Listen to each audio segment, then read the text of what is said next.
Hello बच्चों, मैं चंदन फिर से हाजिर हूं आपके बीच और हम पढ़ रहे थे बर्नौली थ्योरम। ठीक है। आज हम बर्नौली थ्योरम के प्रूफ को देखेंगे और उससे रिलेटेड कुछ एप्लीकेशंस देखेंगे, प्रैक्टिकल एप्लीकेशंस, और फिर हम देखेंगे कुछ प्रॉब्लम्स। ठीक है, आइए तो हम स्टार्ट करते हैं। ठीक है, चलो भैया, बर्नौली थ्योरम पढ़ रहे थे। आपको सिखाया था कि बर्नौली थ्योरम बेसिकली कुछ नहीं है, this is nothing but the energy conservation. Energy conservation जो फ्लूइड में अप्लाई होता है उसको बर्नौली थ्योरम बोलते हैं। उसमें एक इक्वेशन आएगा जिसको बर्नौली इक्वेशन भी बोलते हैं, और इक्वेशन कल मैंने बताया था पिछले वीडियो में, P plus half rho v square plus rho ji h that is equals to constant at any point in a fluid flowing pipe. But उसके लिए कंडीशन है कि आपका फ्लूइड आइडियल होना चाहिए। फ्लूइड कैसा होना चाहिए? आइडियल। और फ्लूइड आइडियल होने का तात्पर्य है कि उसकी विस्कोसिटी 0 होनी चाहिए और स्टेडी फ्लो होना चाहिए, बहुत बढ़िया, और इनकम्प्रेसिबल फ्लूइड होना चाहिए। ये सब कुछ हम पढ़ चुके हैं। आइए तो अब देखते हैं बर्नौली थ्योरम को थोड़ा प्रूफ करने की कोशिश करते हैं। मान लो इस तरह का कोई पाइप है, मैं एक पाइप का बनाने जा रहा हूं, कुछ सेक्शन, छोटा सा सेक्शन, ये पाइप का एक सेक्शन बनाने जा रहा हूं। ठीक है, चलो ये राउंड बनाते हैं ताकि कोई भी फ्रिक्शनल लॉसेस नहीं हो कहीं पे भी।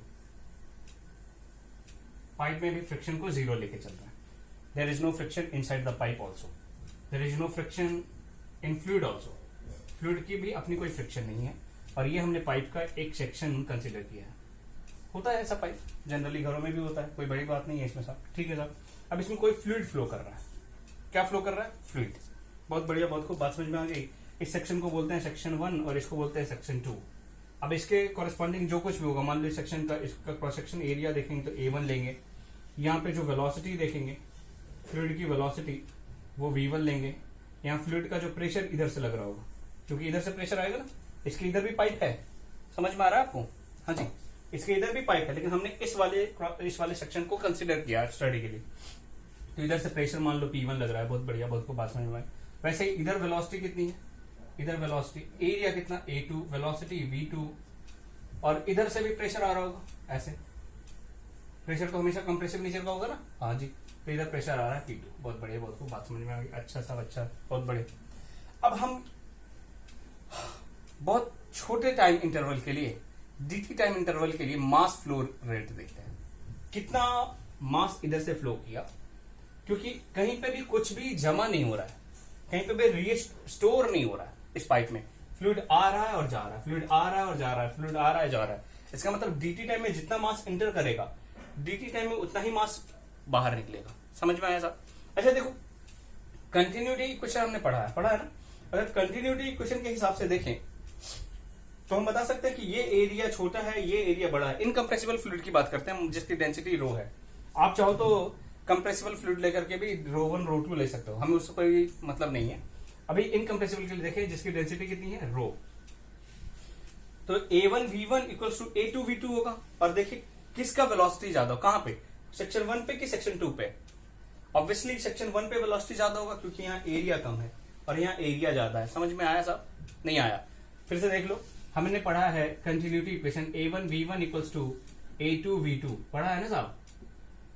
अब देख लो कौन बड़ा, दोनों का प्रोडक्ट, एरिया इंटू वेलोसिटी का प्रोडक्ट कांस्टेंट है बेसिकली। इस सेक्शन में एरिया छोटा है तो वेलोसिटी बड़ा होना चाहिए, इस सेक्शन पे एरिया बड़ा है तो वेलोसिटी छोटा होना चाहिए। इसमें कोई बड़ी बात नहीं है, सही बात है।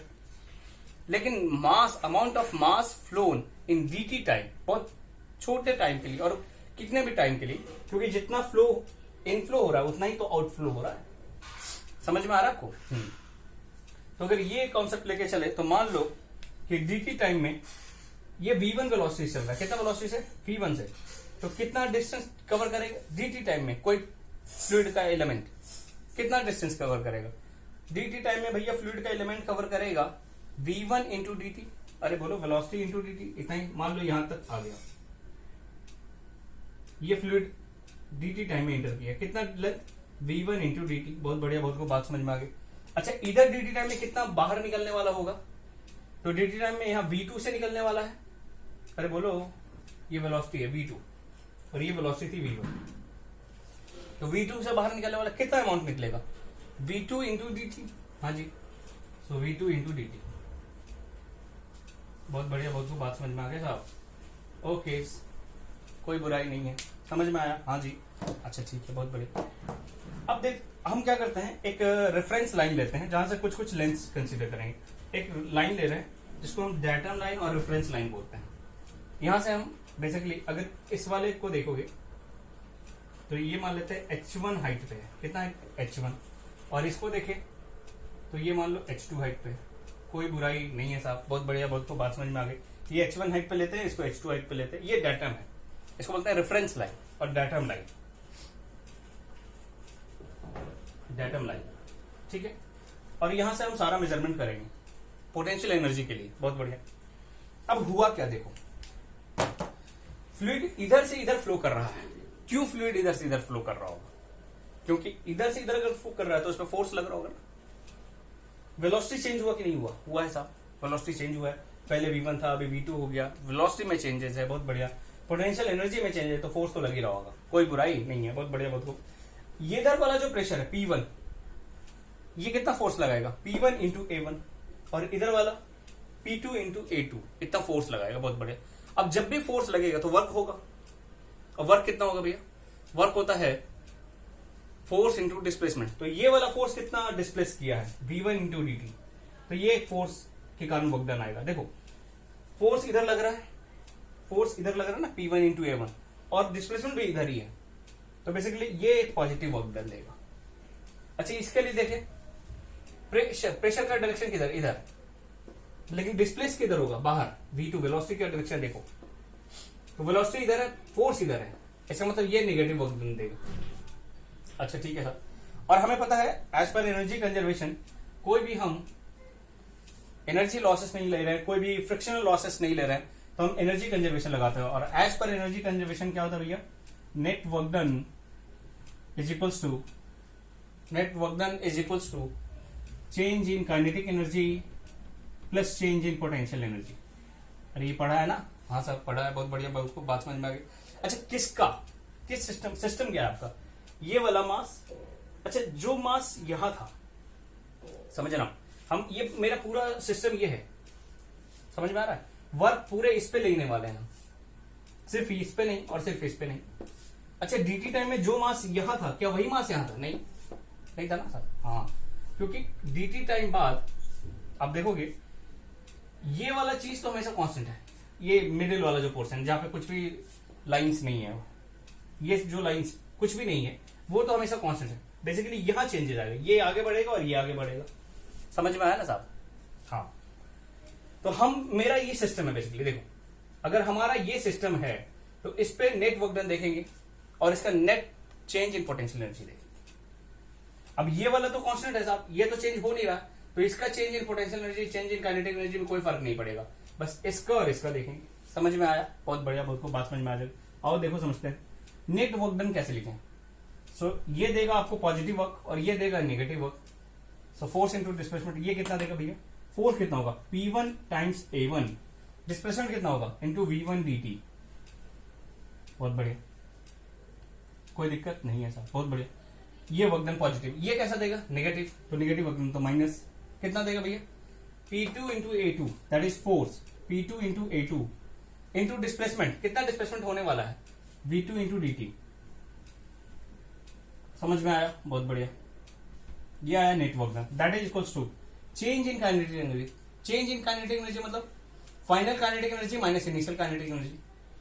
अब ये इनिशियल था, ये फाइनल है। अरे बोलो, तो फाइनल काइनेटिक एनर्जी कितनी है? हाफ। अच्छा, जितना मास ये होगा, क्या उतना ही मास ये होगा? मास को कैसे लिखते हो?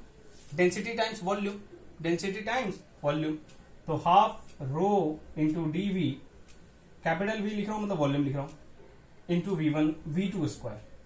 Final kinetic energy half into m है, देखो ये m है। डेंसिटी इंटू वॉल्यूम, अरे होगा ना,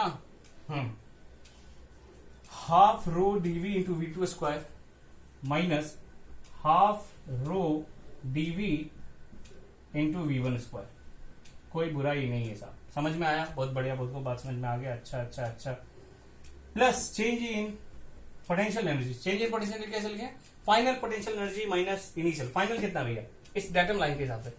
सो mgh लिखते हो ना, तो m कैसे लिखोगे, rho into dv into h कितना है h2 इंटू g, सो gh2 माइनस इसके लिए इनिशियल वाला rho into dv into gh1। अरे बोलो समझ में नहीं आया? आया, बहुत बढ़िया, बहुत को बात समझ में। अगर इतना समझ में आया तो अब करना आसान सा, देखो आओ करते हैं। अच्छा देखो a1 into V1 into D T, a1 ये cross section into V1 into D T, क्या वॉल्यूम ही है, एरिया इंटू ये लेंथ, वॉल्यूम है ना साहब। ये भी क्या है, एरिया इंटू लेंथ, क्या ये भी वॉल्यूम है। तो बेसिकली ये दोनों टर्म्स dv ही हैं, ये दोनों टर्म्स क्या है माय डियर, dv। अच्छा देखो इधर भी dv है और इधर भी हर टर्म में dv है, तो dv dv dv dv dv dv goes away, क्या बोलो सही है। तो बचा क्या है, यहां बचा p1 minus p2 that is equals to half rho v2 square minus half rho v1 square plus rho gh2 minus rho gh1। अरे नहीं आया, आया क्या, बहुत बढ़िया, बहुत को बात समझ में आ गया। इतना समझ में आया है तो नेक्स्ट आगे देखते हैं। आओ ऊपर लिख रहा हूं मैं, ठीक है, आसान हो जाएगा। तो अगर ऊपर लिखूंगा मैं तो देखो क्या आता है भैया, रिजल्ट क्या आ रहा है। जो P1 V1 और H1 ये सारे 1 वाले टर्म को एक साइड रखो, 2 वाले टर्म को एक साइड रख देना। तो इधर देखो आएगा P1 plus half rho V1 square plus rho gh1 that is equals to, इधर इस P2 माइनस में उधर आएगा तो plus, so P2 equals plus half rho V2 square plus rho gh2। ये रिजल्ट आ रहा है, समझ में आया? देखो P1 plus half rho V1 square plus rho gh1 equals to P2 plus half rho V2 square plus rho gh2। अब देखिए ये रिजल्ट कितना शानदार रिजल्ट है माय डियर और कितना यूजफुल है। अब इसको मिटाते हैं, क्योंकि हर बार हमें वर्क डन नहीं देखना पड़ेगा, कुछ नहीं देखना पड़ेगा, सीधा सीधा एनर्जी कंजर्वेशन के हिसाब से एक इक्वेशन आ गया है। क्योंकि हमें फ्लूइड के टर्म में सिर्फ प्रेशर चाहिए होता है, एनर्जी काइनेटिक एनर्जी होता है और बेसिकली पोटेंशियल एनर्जी, ये 3 टर्म हो सकते हैं क्योंकि हमने फ्रिक्शन वगैरह सबको नेग्लेक्ट कर रखा है। आओ अब देखो इस वाली इक्वेशन को अगर गौर से देखें तो ये सिर्फ हमने बस 2 पॉइंट लिया था, 2 जनरल पॉइंट लिए थे इस फ्लूइड फ्लोइंग पाइप में। अब ये 2 पॉइंट कहीं भी हो सकते थे, ये 1 हमने यहां मान लिया, 2 यहां मान लिया था, कोई हो सकता है 1 यहां लेता, 2 यहां लेता। अरे बोलो, सो बेसिकली किसी भी पॉइंट पे आप देखोगे तो ये तीनों टर्म का समेशन हमेशा कांस्टेंट है। किस किस टर्म का, P plus half rho V square plus rho GH that is equals to constant. अब ये H कहां से लेंगे, किसी एक रेफरेंस लाइन से, कोई दिक्कत नहीं। So these 3 terms are constant in a fluid. अच्छा थोड़ा और आपको दिखाऊं तो आपको समझ में आए, इसको बेसिकली बोलते हैं प्रेशर एनर्जी। देखो ये सब एनर्जी के ही फॉर्म है, एनर्जी है ना सब। अच्छा काइनेटिक एनर्जी, काइनेटिक एनर्जी क्या होता है, हाफ mv स्क्वायर, लेकिन ये मास नहीं है, डेंसिटी है। और डेंसिटी क्या होता है, डेंसिटी होता है मास बाई वॉल्यूम। अरे बोलना पड़ेगा, हाँ साहब, रो gh। अच्छा ये पोटेंशियल एनर्जी का फॉर्म है, mgh होना चाहिए था लेकिन रो gh है, तो यहां भी क्या किया है, m by v किया है। Okay okay okay. और प्रेशर, आपने अगर थर्मोडायनेमिक्स पढ़ा होगा तो प्रेशर के कारण वर्क डन आता था pdv वर्क डन, पढ़ा है क्या, pv, अरे पढ़ा होगा ना। तो देखो ये प्रेशर बाई वॉल्यूम ही, मतलब pv बाई वॉल्यूम करोगे तो p मिलेगा। Okay okay okay okay. So basically these all terms are nothing but, ये जितने भी टर्म्स है ये एनर्जी पर यूनिट वॉल्यूम के समेशन है। देखो ये pressure energy per unit volume है, ये kinetic energy per unit volume है, ये potential energy per unit volume है। ओके अच्छा इसको एक और दूसरे तरीके से भी लिखा जा सकता है। कैसे लिखा जा सकता है, देखो एक्चुअली हमें पता है कि G तो कांस्टेंट है, G इज कांस्टेंट। हाँ साहब G तो कांस्टेंट है भैया, बहुत बढ़िया, बहुत को बात समझ में आ गया। अच्छा और क्या कांस्टेंट है, रो भी कांस्टेंट है, क्योंकि हमारा जो फ्लूइड है इनकम्प्रेसिबल फ्लूइड है और इनकम्प्रेसिबल फ्लूइड के लिए डेंसिटी कांस्टेंट होता है, इसका मतलब डेंसिटी कांस्टेंट है। तो रो और G कांस्टेंट है, तो अगर रो G से सारे टर्म को डिवाइड करें तब भी वो एक कांस्टेंट देगा। यानी अगर मैं इसको ऐसे लिखूं P by rho G plus half row G से डिवाइड करूं तो रो जाएगा लेकिन G बच जाएगा, तो आप इसको ऐसे लिख सकते हो V स्क्वायर बाई 2G, समझ में आया साहब, प्लस रो G से डिवाइड करेंगे तो रो G कैंसिल होगा तो H बचेगा, that equals to again a constant. क्योंकि constant by rho G and rho G is again a constant, so वो भी एक कांस्टेंट होगा। सो ये भी एक इक्वेशन है, इस तरह से भी लिखा जा सकता है। These terms are nothing but the energy per unit volume, सिखाया अभी आपको। ये सब टर्म क्या है भैया? अच्छा देखो, ये हाइट है h, अगर ये हाइट है तो ये भी एक हाइट होगा और ये भी एक हाइट होगा। अच्छा आपने पढ़ा होगा pressure equals to rho ji H, पढ़ा है ना, change in pressure equals to rho ji H. So pressure by rho G करोगे तो कुछ एच वाला टर्म देगा ना। हाँ, तो इस टर्म को बोलते हैं प्रेशर हेड, हेड बोलते हैं इसको, बोलते हैं काइनेटिक हेड, इसको बोलते हैं डाटम हेड, क्योंकि डाटम लाइन से लिया ना।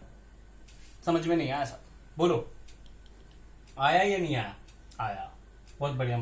तो ये बर्नौली थ्योरम के ये दो जनरल इक्वेशन है, चाहे तो ये चाहे तो ये, दोनों वैलिड, क्लियर है। लेकिन ये किसके लिए वैलिड है? This is valid for incompressible fluid, क्योंकि यहां डेंसिटी को कांस्टेंट मान लिया आपने। अंडरस्टूड ना? बहुत बढ़िया, बहुत खूब। चलो आप इसको लिख लो। अब हम देखेंगे बर्नौली थ्योरम से रिलेटेड कुछ एप्लीकेशन, प्रैक्टिकल एप्लीकेशन। प्लीज लिखिए इसको जल्दी से।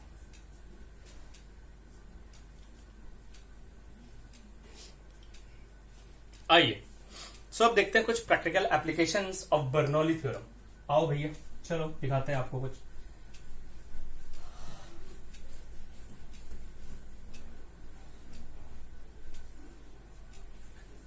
चलो पहले सिंपल चीजें आपको दिखाते हैं। एक बेसिक सा क्वेश्चन पूछता हूं, बहुत बेसिक सा क्वेश्चन। मान लो हमारे पास एक ऐसा पाइप है,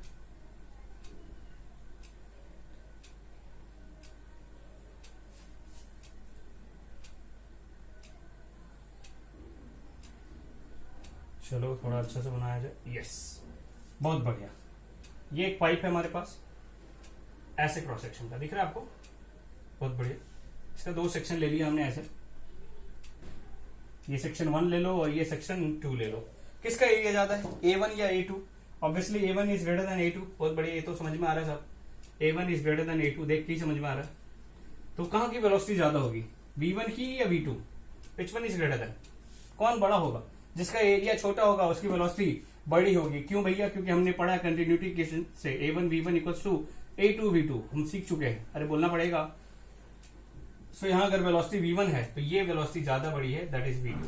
कोई दिक्कत नहीं है। अच्छा साहब समझ में आया, बहुत बढ़िया बात। अच्छा यहाँ का प्रेशर मान लेते हैं P1 है, यहाँ पे कितना लग रहा है माइडी? P1। और यहाँ का प्रेशर कितना मान लेते हैं? P2। बहुत बढ़िया, बहुत को बात समझ में आया। मेरा सवाल ये है कि कौन सा प्रेशर ज्यादा है, P1 या P2? सोचे और बताएं, विच प्रेशर इज मोर, P1 और P2? कौन बड़ा है भैया? P1 बड़ा है कि P2 बड़ा है? समझना आपको है। समझ में आया? चलो आइए बताते हैं कौन बड़ा है, कौन बड़ा है, कौन बड़ा है। कैसे करे, कैसे करे, कैसे करे? अच्छा साहब, जहां एरिया ज्यादा होगा, क्योंकि pressure equals to force by area होता है, और अगर एरिया ज्यादा होगा तो प्रेशर कम होगा। ऐसा क्या? ऐसा कभी नहीं सोचा हमारे। फ्लूइड फ्लो की चल रहा है चर्चा, कहीं फोर्स की चर्चा तो है ही नहीं। फ्लूइड फ्लो कर रहा है। क्या फ्लो कर रहा है? फ्लूइड। अब सोचना पड़ेगा, आप लॉजिकली सोचना, दिमाग लगाना। हमारे पास एक बर्नौली इक्वेशन है। अच्छा अगर देखें इन दोनों पॉइंट का, इस पॉइंट का और इस पॉइंट का, सेम हॉरिजॉन्टल लेवल पे क्या अलग अलग? सेम हॉरिजॉन्टल लेवल पे, यानी यहाँ H1 और ये H2 दोनों सेम है। तो हमारे पास जो बर्नौली इक्वेशन उसके हिसाब से देखें तो हमें आता है P1 plus half rho V1 square plus rho G H1, और उधर आएगा रो जी H2, और H1 और H2 तो सेम है तो इसको लिखने की जरूरत नहीं। अरे वो तो कैंसिल हो जाएगा ना। That will be equals to P2 plus half rho V2 square. कोई दिक्कत नहीं है। अरे समझ में आया? हाँ सर। देखो अब हमें किसके किसके बीच में रिलेशन चाहिए? P1 और P2 के बीच में रिलेशन चाहिए। तो पहले वेलोसिटी देखो, देखो रो तो सब कुछ सेम है। वेलोसिटी देखो, V1 और V2 में रिलेशन देखो, which one is more, V1 और V2? तो अभी आप ये बताया कि A1 V1 equals to A2 V2। अगर एरिया बड़ा है तो वेलोसिटी छोटा है, इसका मतलब हमें यहाँ पे मिला है V1 is lesser than V2। अब देख लो भैया कौन छोटा है? V1, यानी ये वाला टर्म छोटा है इससे, ये बड़ा है, लेकिन ये समेशन और ये समेशन बराबर है। इसका मतलब प्रेशर क्या होगा यहाँ? ये छोटा है ना, V1 छोटा है, तो प्रेशर क्या होगा? प्रेशर शुड बी बड़ा।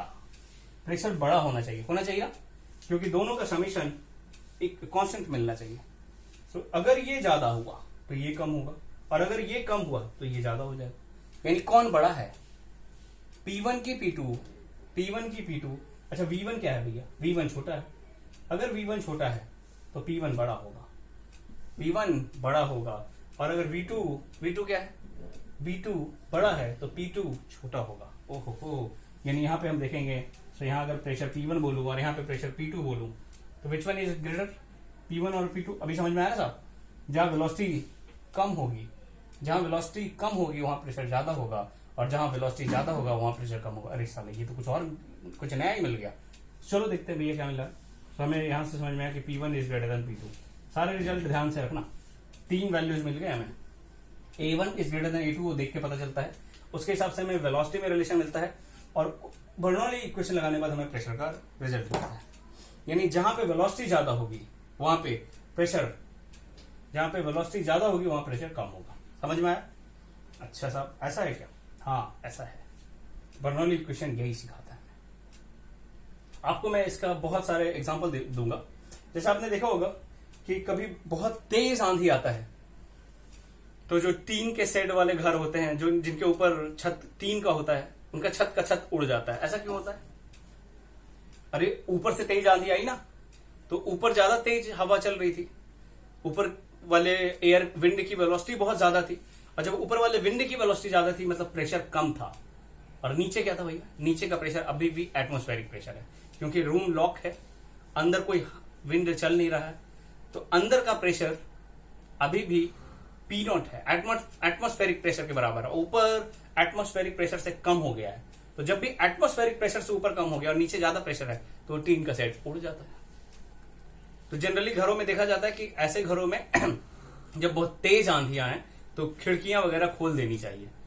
भले आपको उससे डर लगता हो, लेकिन वो जरूरी है, क्योंकि अंदर का प्रेशर भी कम हो सके। बाहर का प्रेशर कम है तो अंदर भी प्रेशर कम होगा, तो टीन के सेट उड़ने का खतरा कम है। समझ में आया? जी हाँ, बहुत बढ़िया बढ़िया। अभी और कुछ एग्जांपल दिखाता हूं। जैसे देखो, आपने देखा होगा कि हमारा एयरप्लेन लिफ्ट करता है ना? देखा है एयरप्लेन? अरे कभी देखा है एयरप्लेन? हाँ साहब, उसमें क्या होता है? 2 विंग होते हैं। क्यों होते हैं भाई? पक्षियों के होते हैं इसलिए क्या? नहीं, कुछ तो काम है उनका।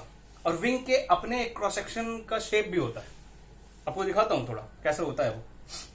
पहले ये कॉन्सेप्ट समझ में आया, क्योंकि ये बहुत जरूरी है। अभी खुद समझो, जहां एरिया ज्यादा वहां वेलोसिटी कम, और जहां वेलोसिटी कम वहां प्रेशर ज्यादा। सिंपल लॉजिक, अगर सेम हॉरिजॉन्टल लेवल है तो।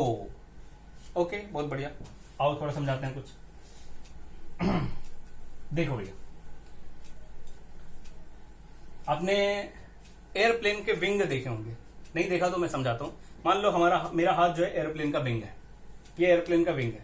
इसको काटो भाई, सीरियस मत हो जाना। हाँ इसको काटिए। जब काटोगे और फिर देखना इसको, तो जो कटा हुआ पार्ट दिखेगा उसको बोलते हैं क्रॉस सेक्शन। ठीक है, वही क्रॉस सेक्शन दिखाने जा रहा हूं मैं। क्या करने जा रहा हूं? एक क्रॉस सेक्शन बनाने जा रहा हूं। किसका? एयरप्लेन का, एयरप्लेन के विंग का, सॉरी। और वो ऐसा दिखता है भैया।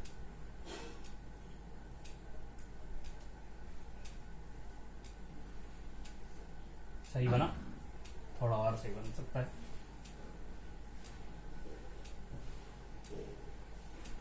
सही है, परफेक्ट। ये एयरप्लेन का एक विंग का क्रॉस सेक्शन है। एयरप्लेन के विंग का एक क्रॉस सेक्शन है, माय डियर। सेक्शन है ये, विंग का क्रॉस सेक्शन है। जो विंग होता है ना एयरप्लेन का, उसको कट किया तो जो दिखा वो बनाया मैंने। क्लियर? आओ समझाओ। चलो पक्का?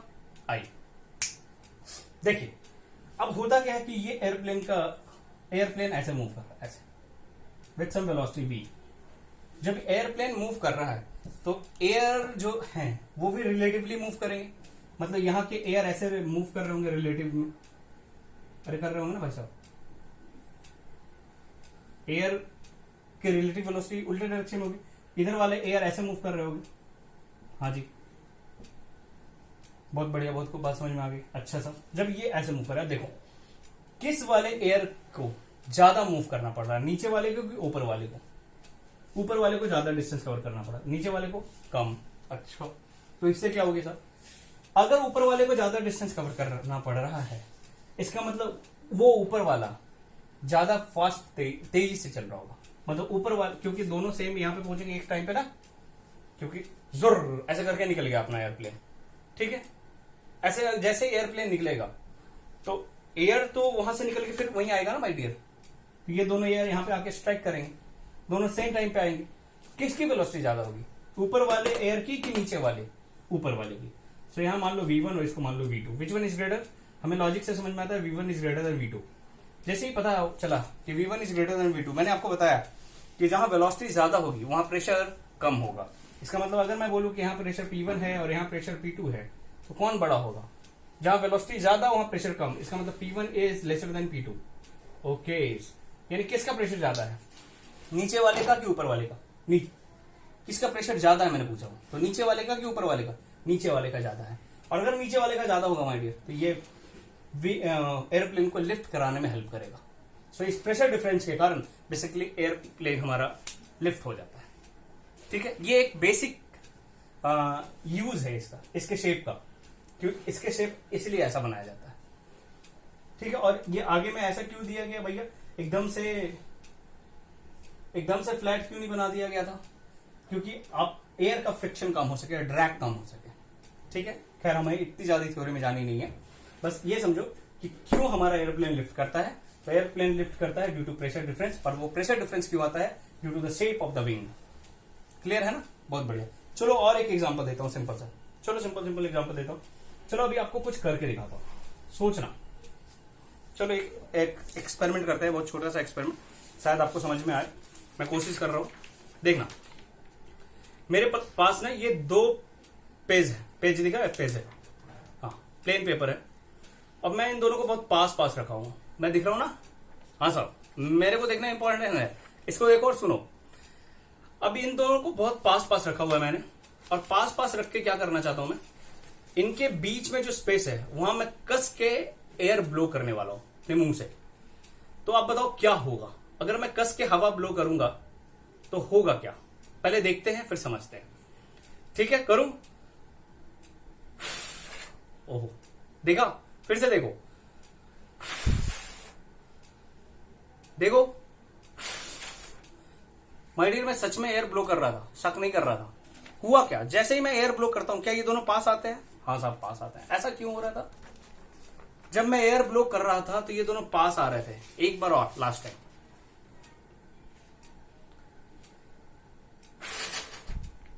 देखो, हाथ में स्थिर रखा हूं भाई, थोड़ा तो विश्वास करना पड़ेगा आपको। घर पे करके देख लेना माय डियर। हाँ, कोई बड़ा एक्सपेरिमेंट नहीं है। हाँ, तो ऐसा हुआ क्यों ये जो 2 पेपर थे, जब मैं एयर ब्लो कर रहा था तो पास आ जा रहे थे? क्योंकि जो बीच में एयर की वेलोसिटी थी वो ज्यादा थी, और जहां वेलोसिटी ज्यादा होगी माय डियर, वहां प्रेशर कम होगा, और बाहर साइड के प्रेशर अभी भी एटमॉस्फेरिक प्रेशर थे, तो वो उनको प्रेस कर रहे थे, तो वो दोनों पास आ रहे थे। ठीक है, एक और प्रैक्टिकल एप्लीकेशन है, वो सिखाता हूं आपको। देखो, आपने देखा है कि बॉल स्पिन करता है। स्पिनर लोग क्या करते हैं, बॉल को ऐसे घिसते हैं अपने कहीं पे भी घिस लेते हैं, पैंट पे या कहीं पे भी, और उसको फिर ऐसे थ्रो करते हैं कि वो स्पिन करता है। स्पिन का मतलब समझ में आता है? बॉल जब स्पिन करवाते हैं, बॉल को ऐसे घुमाते हैं कि वो स्पिन करता हुआ जाए, और वो टप्पा खा करके बैट्समैन को जहां लगे कि यहां आने वाला है, वो वहां नहीं आके कहीं और घूम जाता है बॉल। तो इसके पीछे भी फ्लूइड मैकेनिक्स है। अब कैसे फ्लूइड मैकेनिक्स, इस बात को समझते हैं। इसको बोलते हैं मैग्नस इफेक्ट। कौन सा इफेक्ट? Magnus effect. क्या होता है भैया मैग्नस इफेक्ट? समझते हैं इसको थोड़ा सा। मैग्नस इफेक्ट, देखो, मान लो आपके पास ऐसे बॉल है, समझना पहले इस बात को। आहा, ये बॉल है भाई, ये बॉल है, और आपने इस एक्सिस के अबाउट इसको स्पिन करवा दिया ऐसे। ये स्पिन भी कर रहा है और आगे भी जा रहा है, स्पिन करता हुआ आगे जा रहा है विद सम वेलोसिटी। अब जब ये आगे जाएगा, देखो ये वाला पॉइंट के पास वेलोसिटी किधर है? इधर। और इस वाले पॉइंट के पास वेलोसिटी किधर है? इधर। बहुत बढ़िया, बहुत बात समझ में आ गई। अच्छा सा, ठीक है। इस पॉइंट के पास स्पिनिंग वेलोसिटी ऐसे है, और एक तो वेलोसिटी ये भी है v, एक स्पिनिंग वाले के कारण है इस पॉइंट के पास। समझ में आ रहा है तुम्हें? एक तो ये बॉल आगे भी बढ़ रहा है प्लस स्पिन भी कर रहा है, तो जब स्पिन भी कर रहा है तो उसके कारण वेलोसिटी इधर दिखाया मैंने, और इस v वेलोसिटी के कारण वेलोसिटी इधर होगा, v और प्लस v। ये मान लो अगर रेडियस इसका r लोगे, ओमेगा से स्पिन कर रहा हो तो ये r ओमेगा होगा, ये भी r ओमेगा होगा। अब देखो किस पॉइंट की वेलोसिटी ज्यादा है। अगर मैं इस पॉइंट का नाम दूं a और इस पॉइंट का नाम दूं b, किसकी वेलोसिटी ज्यादा है? a की, b की ऑब्वियसली b की वेलोसिटी ज्यादा है। v की है v प्लस r ओमेगा, और एक की है v माइनस आर ओमेगा। अगर हम मान लें कि v is greater than r omega, okay ठीक है भैया, बहुत बढ़िया बात समझ में आ गई। तो यहां से जो एयर पास कर रहा होगा, अभी खुद समझना, समझने वाला बात है कि अगर यहां से जो एयर पास कर रहा होगा, ऐसे कर रहा होगा ना साहब, और यहां से एयर ऐसे पास कर रहा होगा, किस एयर के पास ज्यादा रिलेटिव वेलोसिटी होगी? क्योंकि इस पॉइंट की वेलोसिटी ज्यादा है, तो इस वाले एयर की वेलोसिटी ज्यादा होगी ना साहब। तो मान लो यहां वेलोसिटी v1 और यहां मान लो v2, किसकी वेलोसिटी ज्यादा? v1 is greater then v2, okay. और जैसे ही v1 is greater then v2 मिला, तो प्रेशर क्या होगा? यहां मान लो p1 और यहां मान लो p2, कौन बड़ा होगा साहब? जिसकी वेलोसिटी ज्यादा उसका प्रेशर कम, यानी p1 is lesser than p2, यानी यहां प्रेशर कम है और यहां प्रेशर ज्यादा है। तो जिधर प्रेशर कम होगा और इधर ज्यादा है, मान लो तो इधर से प्रेशर P2 आ रहा है और इधर से प्रेशर P1 आ रहा है, अरे समझ में आ रहा है ना साहब, और ये कम है साहब और ये ज्यादा है, तो ये बॉल सीधा जाएगा या टप्पा खाएगा? ये वर्टिकल प्लेन की बात नहीं कर रहा हूं, ये हॉरिजॉन्टल प्लेन में दिखाया मैंने। ये बॉल ऐसे घूमता है, ऐसे इस एक्सिस के बॉल ऐसे घूमता हुआ जाएगा, तो ये दो पॉइंट मिलेगा ना, एक इधर वाला और एक इधर वाला, एक इधर वाला और एक इधर वाला, अरे समझ में आ रहा है? हाँ, ये ऐसे घूम रहा है, तो इसकी वेलोसिटी ज्यादा है, इसकी वेलोसिटी कम है, अरे बोलो ऐसे घूम रहा है ना, तो इसकी कम हो गई और इसकी ज्यादा होगी। अब जिसकी ज्यादा होगी वहां पे एयर का रिलेटिव वेलोसिटी भी ज्यादा होगा, और जिधर वेलोसिटी ज्यादा होगा उधर प्रेशर कम होगा, तो इधर वाली वेलोसिटी ज्यादा है मेरे हिसाब से, आप खुद समझ लो।